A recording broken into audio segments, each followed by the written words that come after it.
Kami bersyukur kepadamu Tuhan, sebab Tuhanlah yang selalu bersama dengan kami. Kami akan mengadakan ibadah hari Pentakosta pertama. Engkau beri hikmat, Kau pakai hambamu Pendeta Yani Rende TH yang akan memimpin ibadah ini, sehingga ibadah boleh terlaksana dengan baik. Tim multimedia kami akan juga kantoria dan pianis. Tuhan pakai semua sehingga kegiatan ibadah ini akan berjalan dengan baik seturut kehendak-Mu dan akan menjadi berkat bagi banyak orang. Di dalam nama Tuhan Yesus kami berdoa. Amin. Saudara-saudara yang dikasihi dan yang diberkati Tuhan, hari ini ada sukacita dan kebahagiaan yang besar dialami oleh orang-orang percaya. Yesus Kristus yang bangkit dari antara orang mati dan yang sudah naik ke sorga. Dialah yang juga menganugerahkan Roh-Nya yang kudus kepada kita semua.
Jemaat diundang berdiri.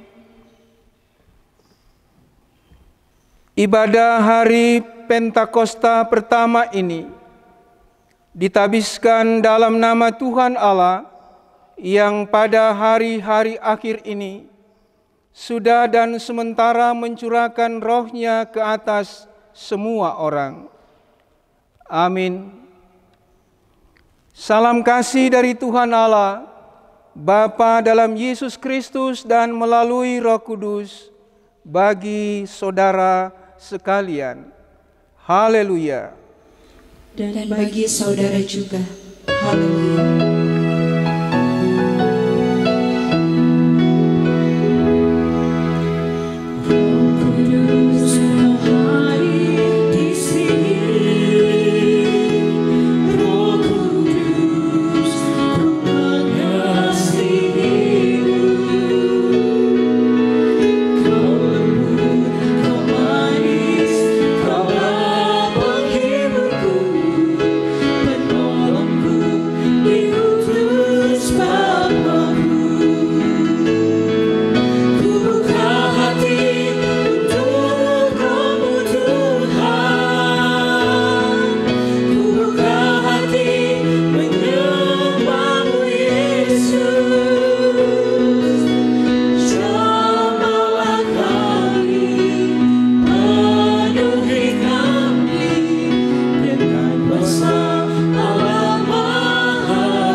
Jemaat dipersilakan duduk.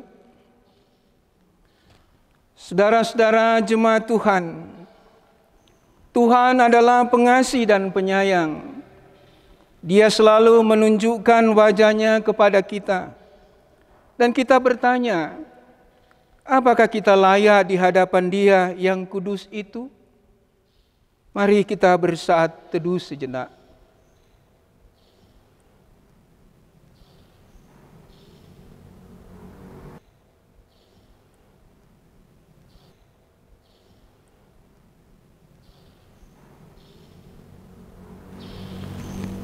Saudara-saudara, Baiklah kita jujur terhadap diri kita dan terhadap Dia, Allah yang kudus. Datanglah di hadapan-Nya dan akuilah kelalaian kita, ketidaksungguhan dalam tugas pelayanan kita, serta keikutsertaan kita dalam dosa-dosa dunia masa kini. Marilah saudara-saudara, kita mengakui segala kegagalan kita dalam melaksanakan kehendak-Nya dan kita pinta kemurahan-Nya. Mari berdoa. Kami bersyukur kepadamu ya Tuhan Allah di dalam Yesus Kristus untuk kekuatan, kemampuan dan kesehatan serta berkat-berkat-Mu yang melimpah di dalam kehidupan kami. Saat ini Tuhan, kami tunduk sejenak menghadap kekudusan-Mu. Kami sungguh merasa bahwa berkat-berkat-Mu yang luar biasa tidak berbanding lurus dengan apa yang kami pikirkan, apa yang kami katakan, dan apa yang kami lakukan. Sebab apa yang kami pikirkan, apa yang kami katakan, dan apa yang kami lakukan tidak sesuai dengan kehendak Tuhan di dalam kehidupan kami. Karena itu ada orang-orang di sekitar kami yang merasakan diri tertekan. Orang-orang di sekitar kami yang merasa marah oleh karena perbuatan dan ucapan kami. Bahkan ada orang-orang di sekitar kami yang turut berdosa oleh karena keberdosaan kami. Kami menghadap kekudusan-Mu ya Tuhan. Di perayaan hari Pentakosta ini, kami bermohon kepadamu, Roh Kudus yang diam di dalam kami, kiranya dapat memampukan kami untuk meminimalisasi godaan-godaan yang mendatangkan dosa, iri hati, rasa dengki, kemarahan yang membuat kami melakukan dosa di hadapan Tuhan dan sesama. Kiranya kuasa Roh Kudus yang diam di dalam kami akan membuka mata hati kami, pikiran kami, ucapan kami, tindakan kami, untuk semuanya mengarah kepada perbuatan atau tindakan yang memuliakan Tuhan. Terpuji-pujilah Engkau. Di dalam nama Yesus kami sudah berdoa. Amin.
Saudara-saudara, firman Tuhan dalam Kisah Para Rasul pasal 2 ayat 38b dan ayatnya ke-39. Demikian tertulis. Bertobatlah dan hendaklah kamu masing-masing memberi dirimu dibaptis dalam nama Yesus Kristus untuk pengampunan dosamu, maka kamu akan menerima karunia Roh Kudus. Sebab bagi kamulah janji itu, dan bagi anak-anakmu, dan bagi orang yang masih jauh, yaitu sebanyak yang akan dipanggil oleh Tuhan Allah kita.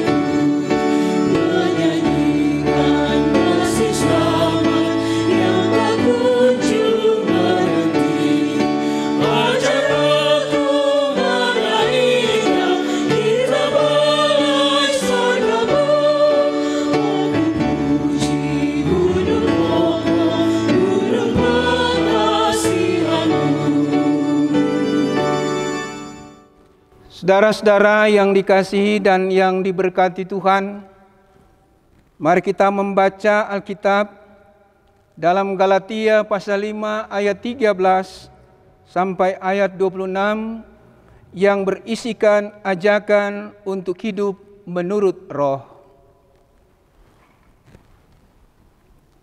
Demikian tertulis,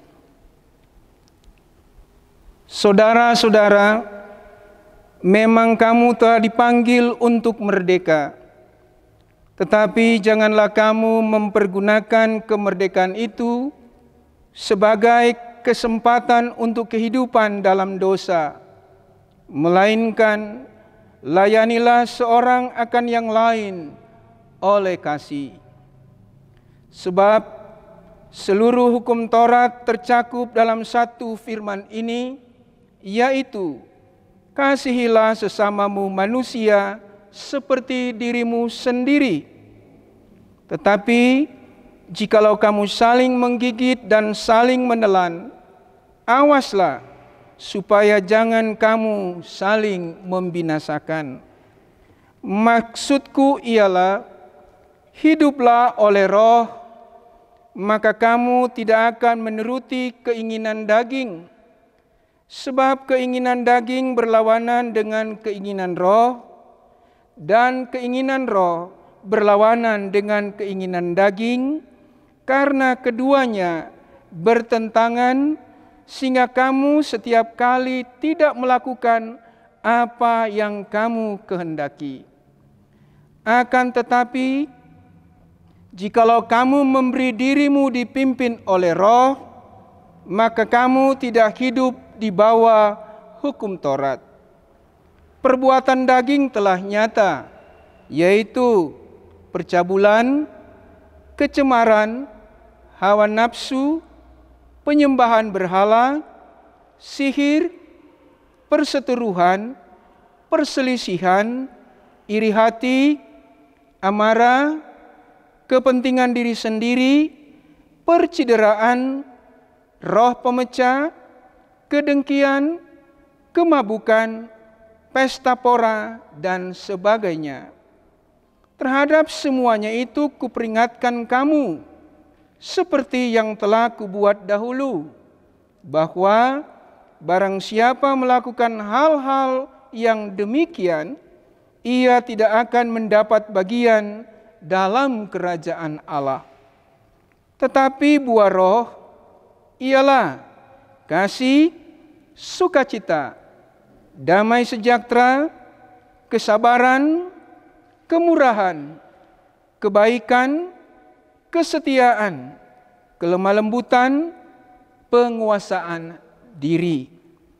Tidak ada hukum yang menentang hal-hal itu. Barang siapa menjadi milik Yesus Kristus, ia telah menyalibkan daging dengan segala hawa nafsu dan keinginannya. Jikalau kita hidup oleh Roh, baiklah hidup kita juga dipimpin oleh Roh, dan janganlah kita gila hormat, janganlah kita saling menantang dan saling mendengki.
Saudara-saudara yang dikasihi Tuhan Yesus Kristus, mari kita berdoa untuk pelayanan firman Tuhan.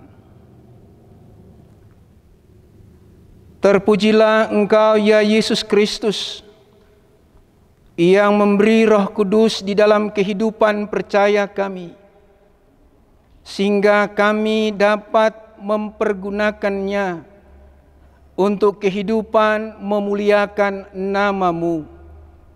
Bersamaan dengan perayaan Hari Pentakosta, kami beribadah kepadamu, dan di dalam persekutuan beribadah ini, kami akan membaca, mendengar, dan merenungkan berita firman-Mu.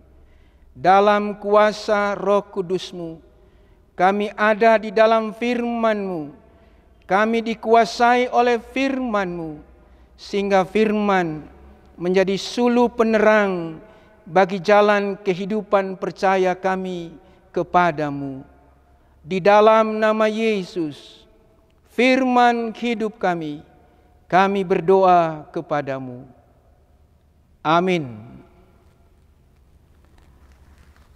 Saudara-saudara yang dikasihi Tuhan Yesus Kristus, di perayaan Hari Pentakosta ini, yang juga bersamaan dengan Hari Persatuan Pria Kombapa Gemim, maka Sinode Gereja Masih Injili di Minahasa telah memilih satu bacaan Alkitab, yaitu terdapat dalam Kisah Para Rasul pasal 2 ayat 14 hingga ayat yang ke-40, tertulis demikian. Khotbah Petrus.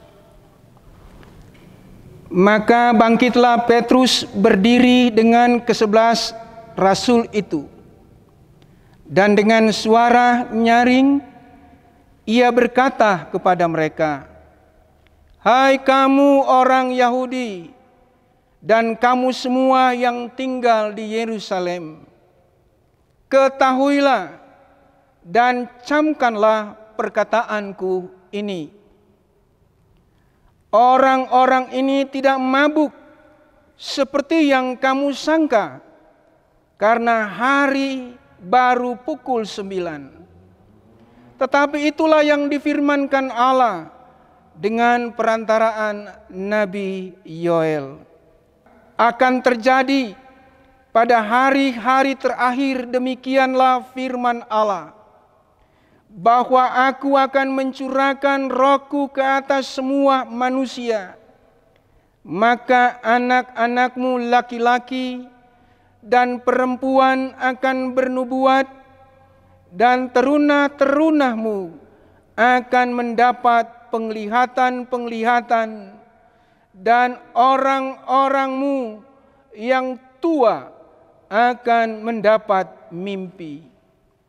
Juga ke atas hamba-hambaku laki-laki dan perempuan akan kucurahkan rohku pada hari-hari itu, dan mereka akan bernubuat. Dan aku akan mengadakan mujizat-mujizat di atas, di langit, dan tanda-tanda di bawah, di bumi, darah dan api, dan gumpalan-gumpalan asap.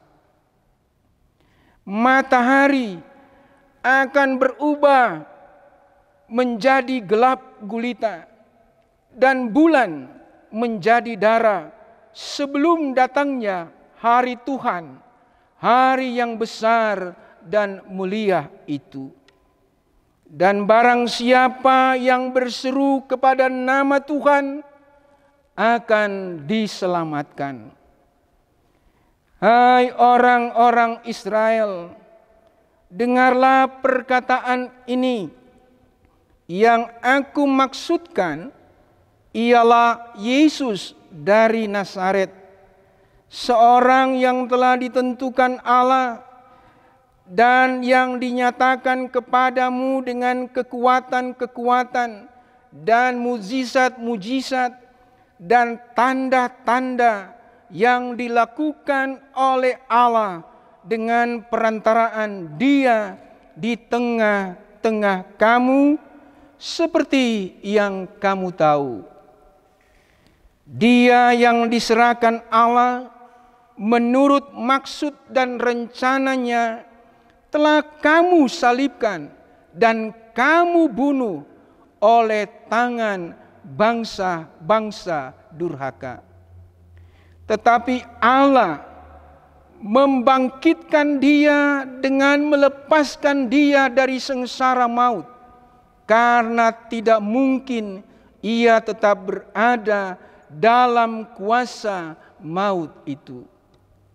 Sebab Daud berkata tentang Dia, aku senantiasa memandang kepada Tuhan, karena Ia berdiri di sebelah kananku. Aku tidak goyah. Sebab itu hatiku bersukacita dan jiwaku bersorak-sorak. Bahkan tubuhku akan diam dengan tentram, sebab Engkau tidak menyerahkan aku kepada dunia orang mati, dan tidak membiarkan orang kudus-Mu melihat kebinasaan. Engkau memberitahukan kepadaku jalan kehidupan. Engkau akan melimpahi aku dengan sukacita di hadapan-Mu. Saudara-saudara, aku boleh berkata-kata dengan terus terang kepadamu tentang Daud, bapa bangsa kita. Ia telah mati dan dikuburkan, dan kuburnya masih ada pada kita sampai hari ini.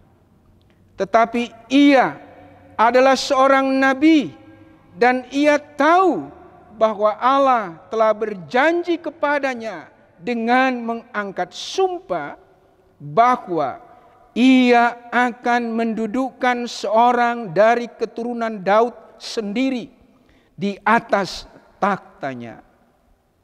Karena itu, ia telah melihat ke depan dan telah berbicara tentang kebangkitan Mesias ketika ia mengatakan bahwa Dia tidak ditinggalkan di dalam dunia orang mati, dan bahwa dagingnya tidak mengalami kebinasaan. Yesus inilah yang dibangkitkan Allah.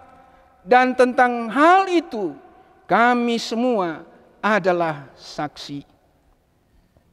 Dan sesudah ia ditinggalkan oleh tangan kanan Allah dan menerima Roh Kudus yang dijanjikan itu, maka dicurahkannya apa yang kamu lihat dan dengar di sini. Sebab bukan Daud yang naik ke sorga, malahan Daud sendiri berkata, Tuhan telah berfirman kepada Tuanku, duduklah di sebelah kananku sampai kubuat musuh-musuhmu menjadi tumpuan kakimu. Jadi seluruh kaum Israel harus tahu dengan pasti bahwa Allah telah membuat Yesus yang kamu salibkan itu menjadi Tuhan dan Kristus. Ketika mendengar hal itu, hati mereka sangat terharu. Lalu mereka bertanya kepada Petrus dan rasul-rasul yang lain, "Apakah yang harus kami perbuat, saudara-saudara?" Jawab Petrus kepada mereka,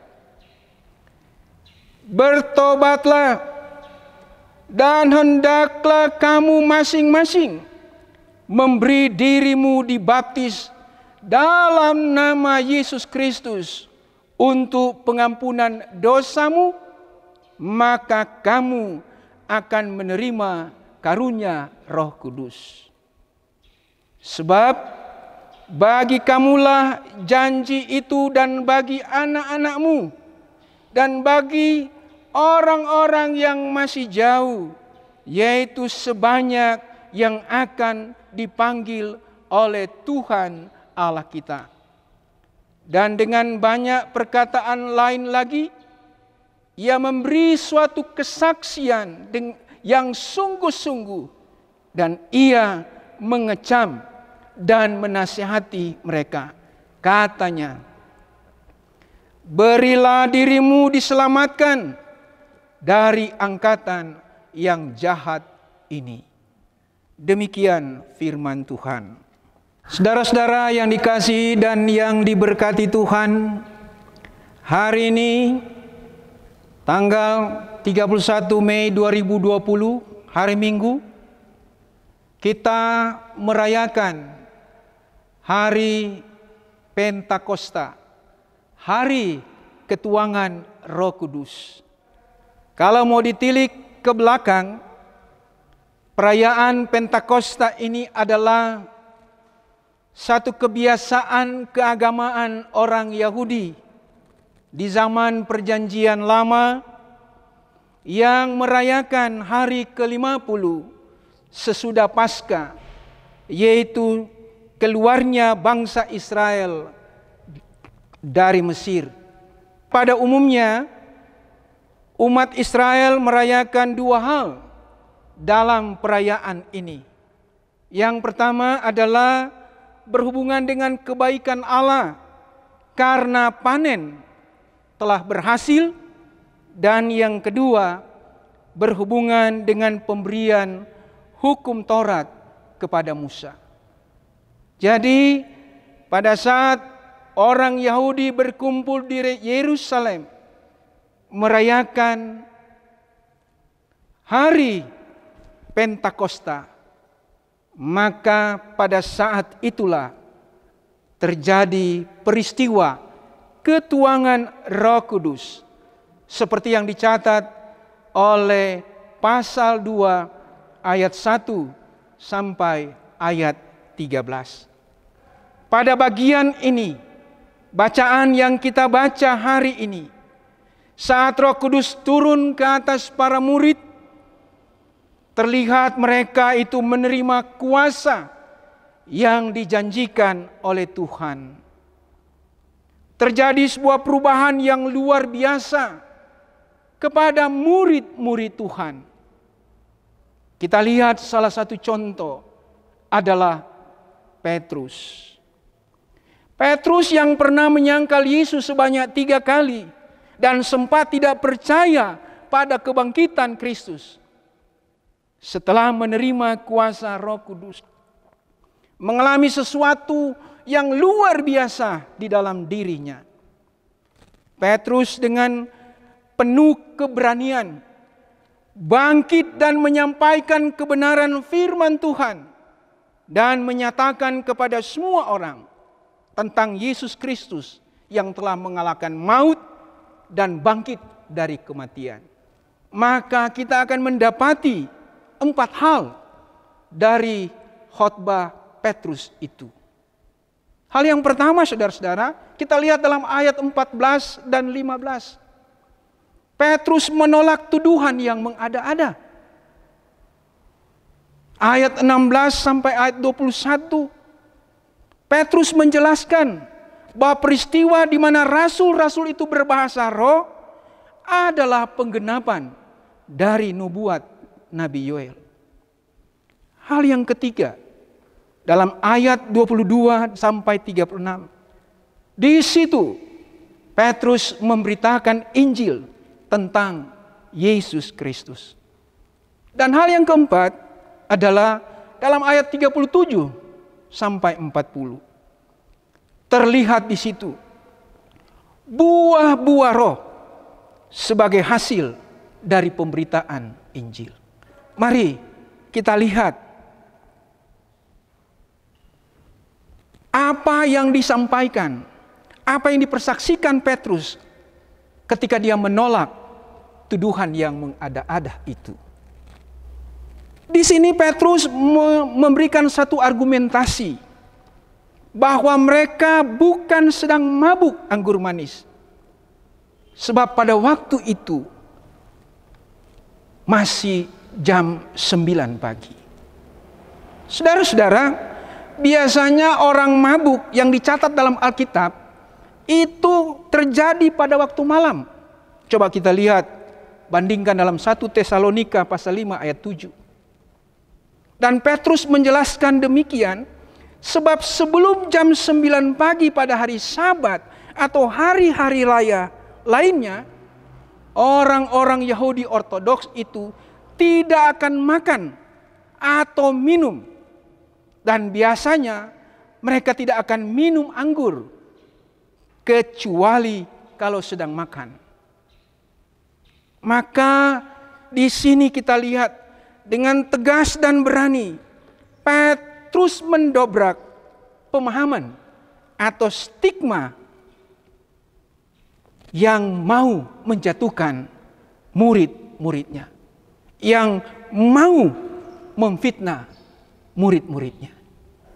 Memang di ayat 13 dalam pasal 2 ini itu disebutkan bahwa mereka sedang mabuk anggur manis.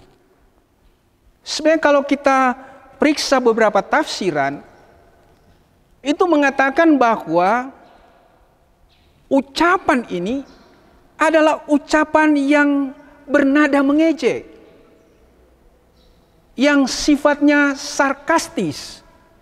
Karena dalam bacaan ini, dalam kalimat anggur manis ini, dalam kata anggur manis ini, bahasa asli dalam bahasa Yunani itu menggunakan istilah gleukos.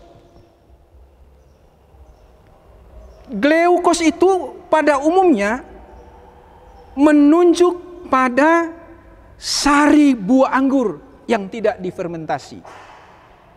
Kalau orang sekarang ini bisa menyebutnya seperti jus anggur. Jadi sari buah yang tidak difermentasi, sari buah anggur.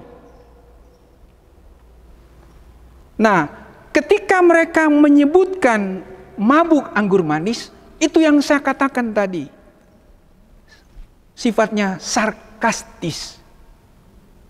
Karena saudara-saudara, kalau kita membaca bagian-bagian Alkitab yang menyebut kata anggur, itu pada umumnya menggunakan kata oinos. Sedangkan anggur manis pada bacaan ini menggunakan kata gleukos. Jadi anggur itu ada yang merupakan hasil fermentasi, tapi ada yang bukan hasil fermentasi. Jadi di sini saudara-saudara, secara tegas Petrus mau menolak mentah-mentah soal ucapan dalam ayat 13 itu. Saudara-saudara yang dikasihi dan yang diberkati Tuhan, hal yang kedua, Petrus menjelaskan bahwa peristiwa di mana rasul-rasul itu berbahasa roh adalah merupakan penggenapan dari nubuat Nabi Yoel. Apa isi nubuat yang dikutip oleh Petrus itu? Itu ada dua hal, saudara-saudara. Hal yang pertama, mempersaksikan tentang janji dari pencurahan Roh Kudus. Di ayat 17 dan ayat 18. Ada hal yang menarik di situ, saudara-saudara, bahwa nubuatan ini menggunakan kata bagi semua manusia. Padahal kita ketahui dalam perjanjian lama, dalam tradisi perjanjian lama, orang-orang yang diberikan kuasa roh itu terbatas. Tidak semua orang. Hanya orang-orang tertentu. Seperti misalnya nabi, imam, dan raja. Nah, isi dari nubuatan Nabi Yoel yang menyebutkan tentang bagi semua manusia itu sungguh luar biasa. Nubuat yang dicatat dalam perjanjian lama dan digenapi dalam perjanjian baru.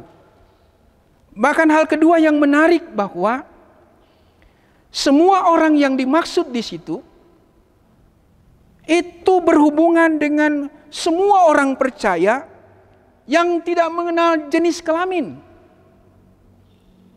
Semua yang laki-laki dan perempuan. Tidak mengenal usia. Semua anak, teruna, orang tua. Dan tidak mengenal status. Apakah dia raja, nabi, imam, atau hamba. Sesuatu yang sangat-sangat menarik. Karena sekali lagi, berita perjanjian lama yang digenapi pada perjanjian baru. Hal kedua yang ditunjukkan dalam nubuatan Nabi Yoel ini, yaitu berisi tentang ancaman kebinasaan dan harapan keselamatan.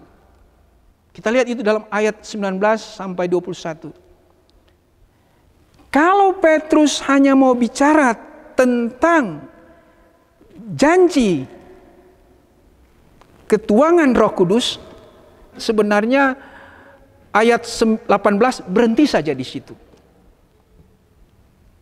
Tapi kenapa dia mengutip sampai ayat 19 dan 20 itu yang justru berisi tentang ancaman kebinasaan dan harapan keselamatan? Banyak penafsir bilang bahwa sebetulnya Petrus mau masuk pada penginjilan tentang Yesus dari bagian ini. Bahwa matahari dan bulan itu menurut Calvin itu adalah manifestasi Allah. Dan kalau matahari itu akan berubah menjadi gelap gulita dan bulan menjadi darah, itu menunjukkan murka Allah. Itu menunjukkan tentang kebinasaan. Selanjutnya, saudara-saudara, kita melihat di balik ucapan-ucapan yang keras dalam nubuatan Yoel yang disampaikan oleh Petrus, ada harapan keselamatan. Itu kita baca di dalam ayat 21. Mari kita lihat apa isi pemberitaan Injil tentang Yesus Kristus yang disampaikan oleh Petrus. Ini merupakan bagian yang ketiga, saudara-saudara. Ada dua hal yang ditekankan dalam pemberitaan Injil itu. Yang pertama, tentang dosa. Dosa siapa? Dosa mereka. Dosa orang-orang yang tidak percaya. Apa dosa mereka? Ayat 23 mencatat, mereka menyalibkan, membunuh Yesus. Memang peran orang-orang Yahudi ini adalah peran yang tidak langsung. Bahwa dalam proses penyaliban itu jelas menunjuk bukan orang Yahudi yang melakukan. tetapi orang-orang Romawi. Cuma kalau kita ingat di dalam Injil-Injil, ya, misalnya dalam Injil Lukas pasal 23 ayat 18 dan 21, kita akan menemukan peran orang-orang Yahudi yang disebut membunuh dan menyalibkan Yesus. Apa kalimat yang mereka ucapkan? Tentu kita masih ingat. Lepaskan Barabas bagi kami. Salibkan dia. Salibkan dia.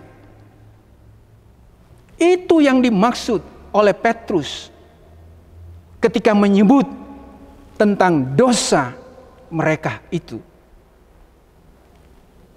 Di sini Petrus sangat menegaskan bahwa mereka bukan hanya sekedar membunuh manusia biasa, tapi seorang utusan Allah. Petrus mengatakan bahwa mereka menyalibkan Tuhan dan Kristus. Kenapa sampai sekeras itu Petrus mengucapkannya? Petrus mau menggugah tentang hati nurani orang-orang yang mendengar khotbahnya. Hal kedua yang disampaikan dalam berita Injil Petrus itu adalah Petrus bicara tentang Yesus. Yesus adalah orang Nazaret. Nazaret adalah tempat yang dianggap hina oleh orang Yahudi. Benar, secara manusia jasmani, Yesus kelihatan hina. Yesus direndahkan. Tapi ayat 22 mengatakan, Yesus adalah orang yang ditentukan Allah, yang disertai oleh tanda-tanda dan mujizat-mujizat. Yesus memang dipandang hina, tapi ternyata diakui oleh Allah dan diberi kuasa sebagai utusannya. Kemudian juga Petrus bicara tentang kematian Yesus dan kebangkitan Yesus. Tapi di sini kita melihat bahwa yang dibicarakan lebih banyak adalah soal kebangkitan. Soal kematian hanya satu ayat. Selebihnya Petrus bicara soal kebangkitan. Mengapa?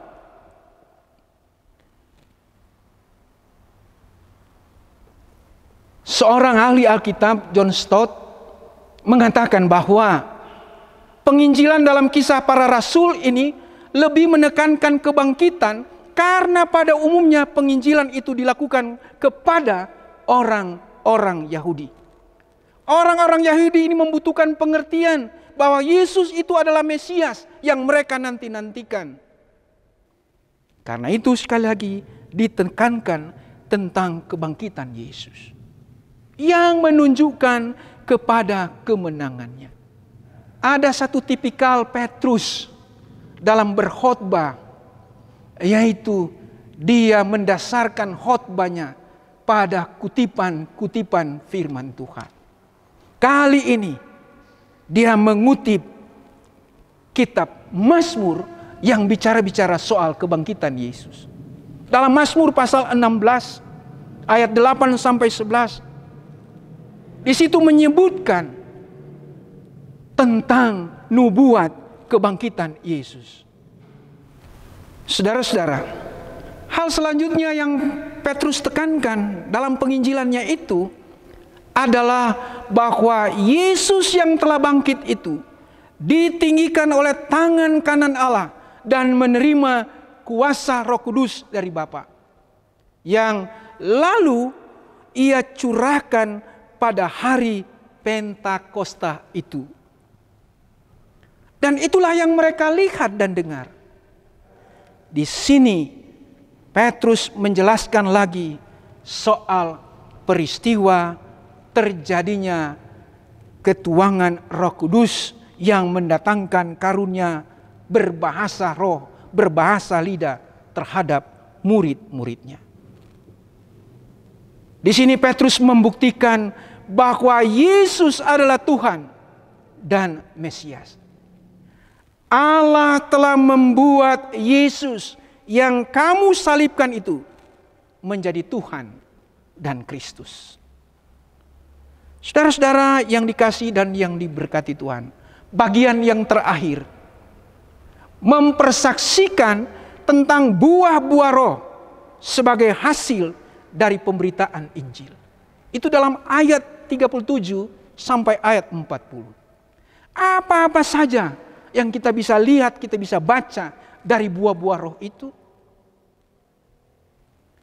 Yaitu pertama, kesadaran untuk bertanya. Apa yang harus kami perbuat? Sebuah kesadaran yang tidak datang begitu saja, tapi sebuah kesadaran sebagai hasil dari sebuah pemberitaan Injil yang luar biasa. Apakah yang harus kami perbuat? Pertanyaannya dijawab oleh Petrus, singkat, padat, dan jelas. Pertama, bertobat. Kedua, memberi diri dibaptis untuk pengampunan dosa. Ketiga, menerima kuasa Roh Kudus. Singkat, padat, jelas. Apa yang kita mau imani dari bacaan ini untuk kita refleksikan di dalam kehidupan kita? Ketika kita merayakan hari Pentakosta ini di suasana pandemi COVID ini. Pertama, Petrus yang penuh dengan Roh Kudus menggunakan pembelaan dirinya sebagai batu loncatan untuk memberitakan Injil kepada banyak orang. Bahkan Alkitab mempersaksikan kepada kita bahwa pemberitaan Injil pada waktu itu diikuti oleh 15 suku bangsa dan negeri.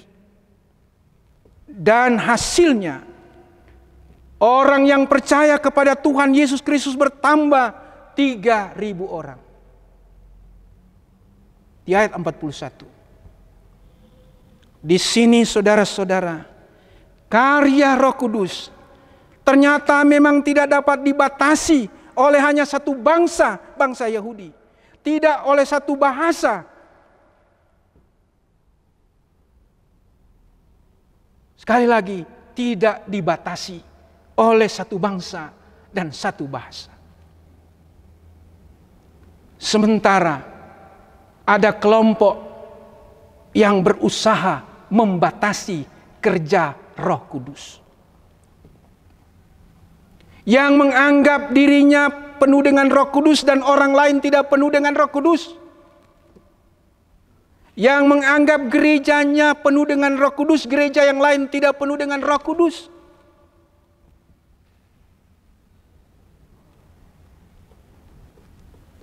Kedua, saudara-saudara, jelas sekali menurut Petrus, orang yang penuh Roh Kudus pasti memberitakan Injil. Bukti valid adalah Petrus. Dan bukan sekedar menyombongkan karunia roh yang dia miliki. Untuk kepentingan dirinya dan untuk kepentingan kelompoknya, untuk kepentingan gerejanya.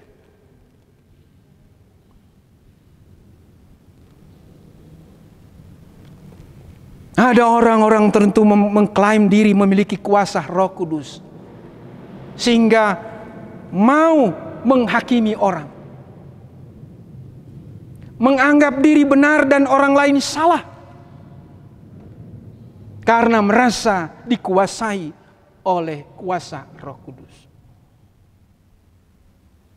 Saudara-saudara, saya pernah disampaikan dalam satu seminar bahwa setiap orang yang mengaku percaya kepada Kristus, Roh Kudus diam di dalamnya. Dan Roh Kudus dapat mencurahkan kuasa rohnya kepada orang-orang tertentu. Tapi Roh Kudus yang dicurahkan itu tidak bersifat menetap.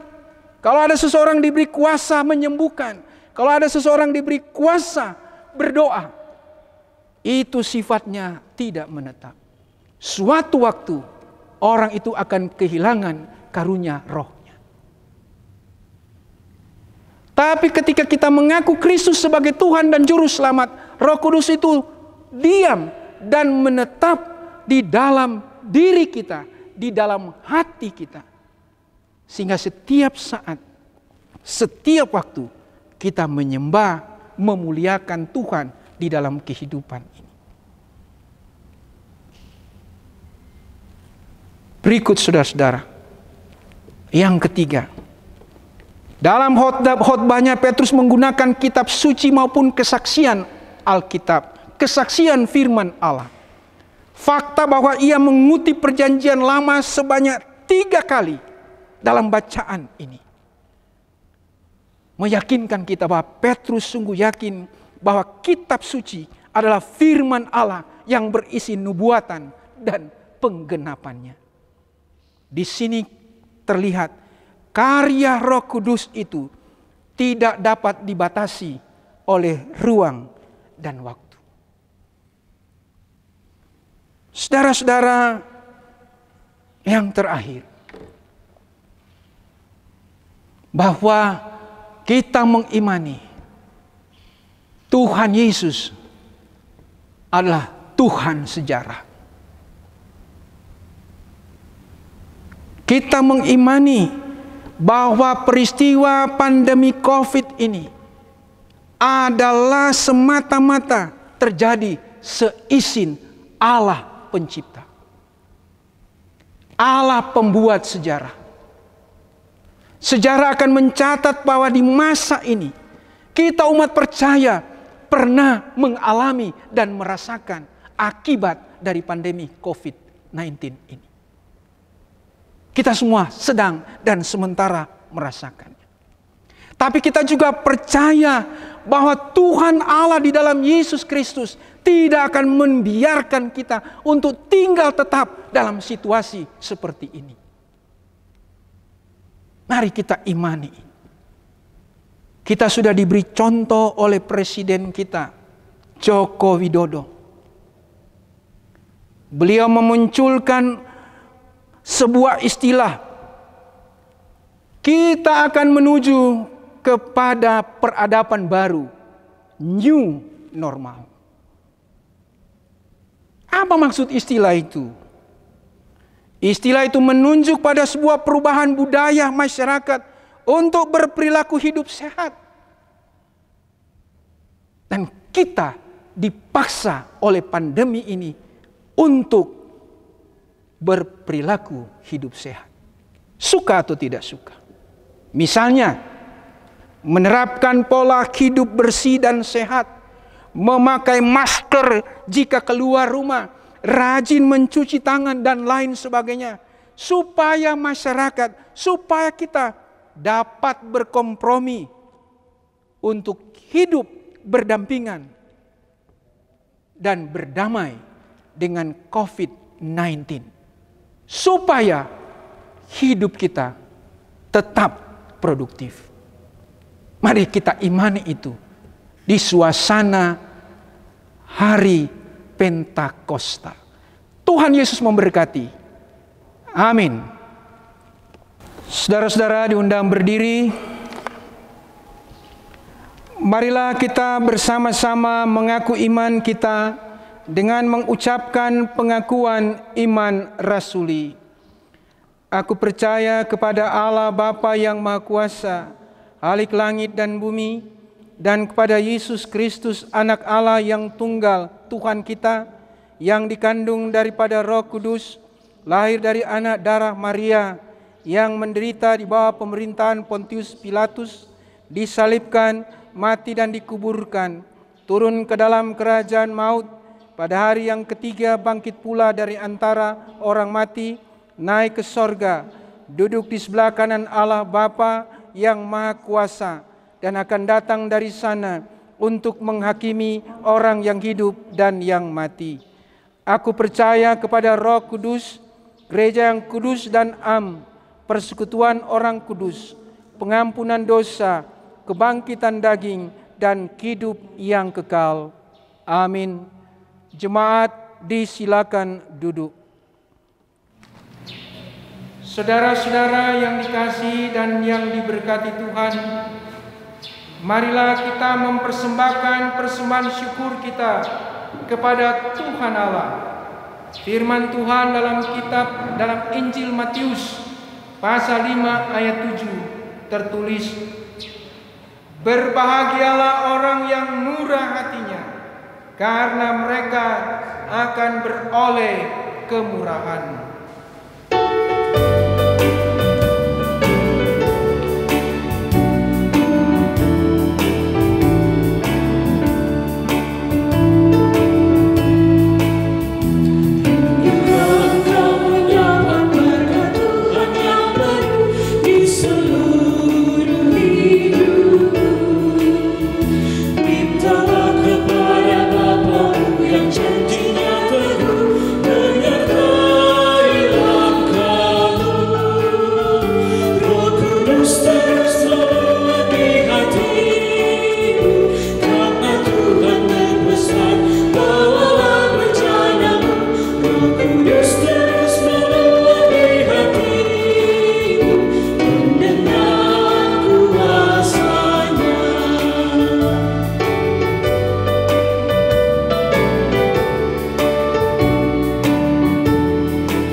Saudara-saudara, mari kita berdoa. Kami bersyukur kepadamu ya Tuhan Allah di dalam Yesus Kristus untuk perayaan Hari Pentakosta, Hari Ketuangan Roh Kudus, sekaligus Hari Persatuan Pria Pembapa Gemini yang boleh kami rayakan di hari Minggu ini, tanggal 31 Mei 2020. Walaupun dalam suasana pandemi COVID-19 ada keterbatasan untuk hidup beribadah sebagai satu persekutuan berjemaat, tapi sungguh ya Tuhan, kami bersyukur dan berterima kasih ada ruang dan waktu yang Tuhan sediakan bagi kami gereja Masih Injil di Minasa untuk merayakan perayaan ini dalam kebersamaan seperti ini. Terpuji-pujilah Engkau Tuhan. Kami pun bersyukur dan berterima kasih kepadamu bahwa sampai hari ini kami boleh merasakan dan mengalami penyertaan Tuhan di tengah-tengah suasana pandemi COVID-19 ini. Tuhan telah pakai pemerintah, aparat TNI, Polri.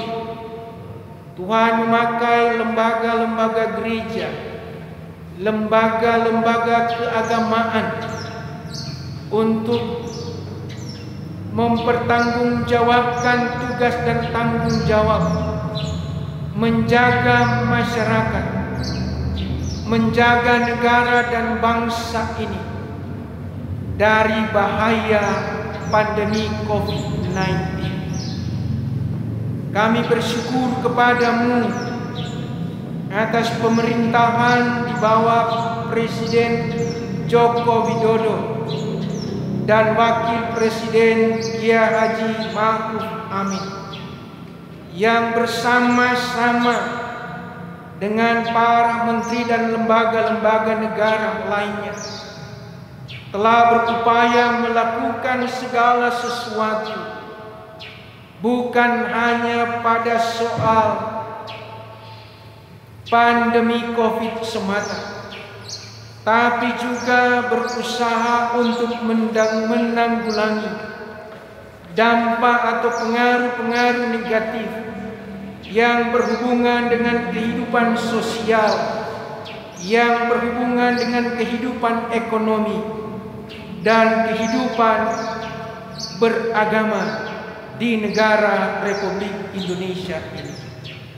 Kami bersyukur pemerintah Provinsi Sulawesi Utara, Bapak Gubernur Oli Dondo Kambe, Bapak Wakil Gubernur Bapak Stephen Kando, bersama dengan aparat pemerintah di Sulawesi Utara ini telah sementara berupaya untuk mengejawantakan program-program pemerintah pusat, bahkan menegaskan tentang prosedur tetap dari kehidupan masyarakat yang harus taat pada aturan-aturan untuk menjadi bagian dari orang-orang yang memutus mata rantai dari penyebaran COVID ini. Kami juga berdoa untuk para medis yang merupakan garda terdepan dalam menjaga, merawat pasien COVID, pasien PDP, pasien ODP, bahkan lingkungan yang terdampak akibat virus ini. Tuhan beri kekuatan, kemampuan, kesabaran, kesehatan kepada para medis kami yang terus berjuang sampai hari ini. Mereka sungguh mengalami kesulitan, mereka sungguh mengalami keterbatasan dalam bergerak, tapi mereka harus melaksanakan tugas-tugas medis sebagai bentuk pengabdian mereka kepada bangsa, kepada negara ini. Kami juga berdoa untuk Tentara Nasional Indonesia, Kepolisian Republik Indonesia yang bahu-membahu bersama pemerintah untuk menjadi bagian dari orang-orang yang menjaga ketentraman, keamanan, bahkan kelangsungan dari aturan-aturan berhadapan dengan pandemi COVID ini. Terima kasih Bapa di surga. Gereja masih Injili dan di Minahasa, dan gereja-gereja yang lain dan agama-agama yang lain juga turut mengambil bagian. Secara khusus gereja masih Injili di Minahasa, Engkau tolong kami, baik pimpinan di jemaat, di wilayah, di sinode, pelayan khusus, orang-orang yang terlibat melayani gereja Tuhan. Tuhan tetap berikan semangat melayani di tengah-tengah pandemi COVID ini. Tidak kurang suatu apapun, semangat melayani itu akan tetap terus ada, dan di dalamnya Tuhan, nama-Mu dimuliakan. Terpuji-pujilah Engkau Tuhan. Kami di perayaan Hari Pentakosta ini akan semakin memahami tentang Tuhan sejarah, karena Tuhan di dalam Yesus Kristus yang menentukan sejarah perjalanan kehidupan kami sebagai umat ciptaan. Kami dengan iman yang teguh akan belajar dari peristiwa pandemi COVID ini. Karena itu di hari ketuangan Roh Kudus ini, kiranya kuasa Roh Kudus yang diam di dalam kami, yang dicurahkan kepada kami, akan memampukan kami menjadi masyarakat, menjadi jemaat yang taat aturan, jemaat yang mau berdamai dengan pandemi COVID ini, berdamai untuk hidup sehat, untuk peradaban yang baru, supaya kami tetap produktif di dalam kehidupan kami.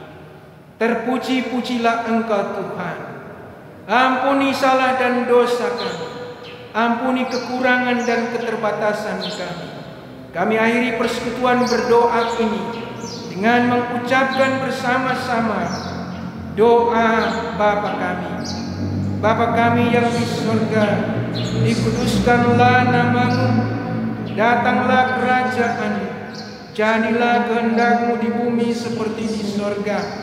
Berikanlah kami pada hari ini makanan kami yang secukupnya, dan ampunilah kami akan kesalahan kami, seperti kami juga mengampuni orang yang bersalah kepada kami. Dan janganlah membawa kami ke dalam pencobaan, tetapi lepaskanlah kami daripada yang jahat.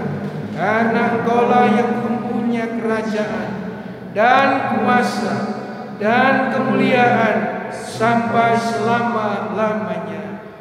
Amin.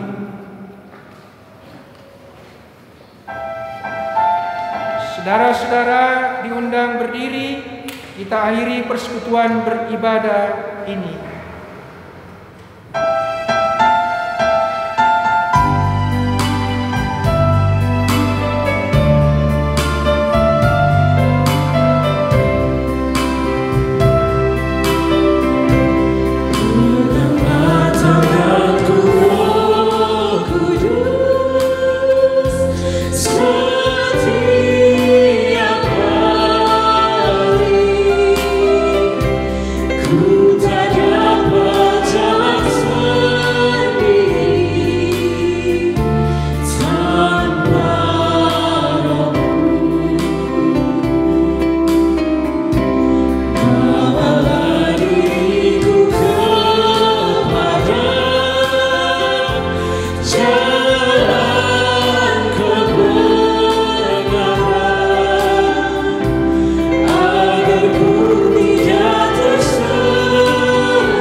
Terimalah berkat Tuhan.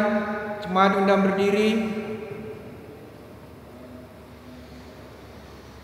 Siapakah yang akan kuutus dan siapakah yang mau pergi untuk aku?